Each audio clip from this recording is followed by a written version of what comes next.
Good day mga buddy. Welcome back na naman sa ating panibagong vlog, panibagong episode.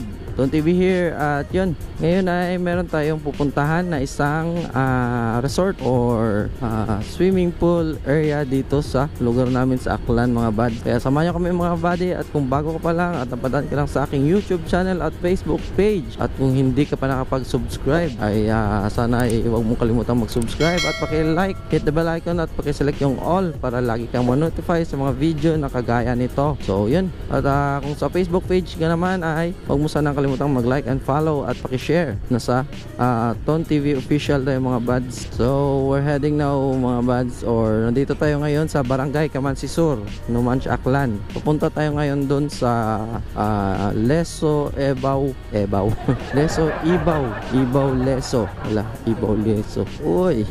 So ngayon ay nagse-celebrate lang kami ng birthday ni bunsong kapatid namin mga buds. Among kamanghuran.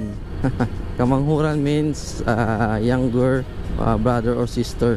Sama nga pala natin ngayon si Erpat, si Ermat, si Bayaw, si Ate, at yung bunso namin, at si Mrs. at si Liam, at yung isa naming pamangkin, at yun, pamangkin namin doon sa Leso. So ngayon ay pupunta na naman tayo ng Bubog, or ito na yung Bubog mga buds. Hindi tayo makapagdaan doon sa kabila or doon papuntang Albasan kasi nga under construction pa yung tulay.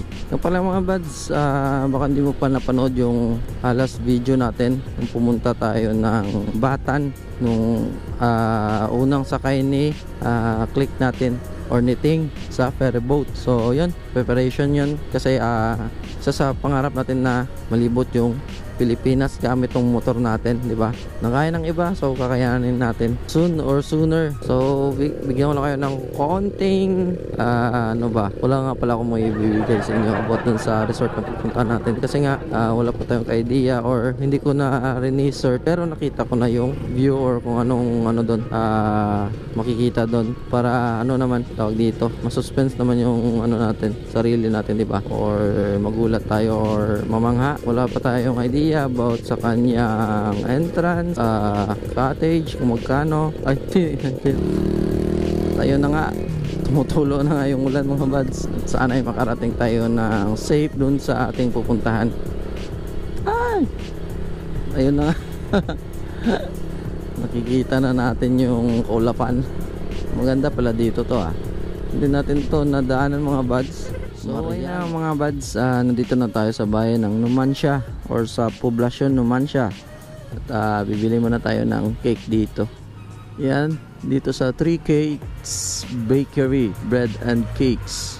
Shout out. At yun, at yun na nga mga buds. Located lang siya dito sa 7-Eleven or katabi ng 7-Eleven. Ayan, along the highway road. Ay, ipasugat mo okay me. So ngayon ay pupunta na tayo doon. So yun mga buds, nagloloko na naman yung GoPro natin. Ayaw ko ba ano problema na ito, no? At hopefully sumikat na rin din yung haring araw ngayong araw na ito na linggo. At yun, medyo talagang umulan, umambon mga buds. Pero okay lang, malaga ibo kami at ligtas. So yun mga buds, tapong banayad lang tayo para yun, manamnam natin yung kalikasan at yung kapaligiran natin, diba? At ngayon ay nandito na tayo sa Bungasungan, Leso, Aklan, Philippines. At yun nga, doon banda sa papuntang Malinaw or sa bayan ng Leso ay bumubuhos na nga yung ulan doon banda mga buds. At yun nga, hindi ko na nakikita yung dulo. At yun nga, sana ay bumuhos nga yung ulan at tumila rin. Ganon talaga mga buds. So yun, pala makarating kami doon At yun nga, medyo malakas na nga yung ulan dito banda. At nakasignal light pa nga tayo. At dito tayo mga buds, papunta na dun sa pupuntahan nating resort. At yun nga, maulan na nga dito sa lugar na ito. At kailangan na namin dito na nga tayo sa Aubrey and Angelic Resort.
So ayun mga buds, kakatapos na natin doon maligo sa Aubrey and Angelix Resort located at Ibaw, Leso, Aklan. So ayan, yung kanilang entrance fee sa adult ay nasa 70 pesos at sa kids naman mga buds ay nasa 50 pesos at depende na rin din yun sa tawag dito, the age siguro, or meron silang age limit about sa kids or adult na entrance. So yun mga buds, napakaganda at yun, sulit na sulit kasi nga sa entrance mo na yun ay ano na tawag doon, Wantosawa na yun. At saka yung kanilang mga cottages doon ay nasa 250 pesos only. So yun, shoutout kay ma'am sa may-ari at binigyan tayo ng discount doon sa cottage nila. Napakaganda yung kanilang pool at yun, maliwalas. So yun mga buds, mas maganda kung meron kayong dalang mga luto ng mga pagkain para hindi na kayo mahirapan doon, para pagdating doon ay mag-relax na lang kayo, magre-relax at maliligo na lang, no? So yun mga buds, salamat sa inyong walang sawang suporta. Kung hindi ka pa nakapag-subscribe, paki-subscribe. Kung hindi ka pa naka-follow, paki-follow mga buds. Like and share. So yun, maraming salamat. Thank you for watching. Peace out.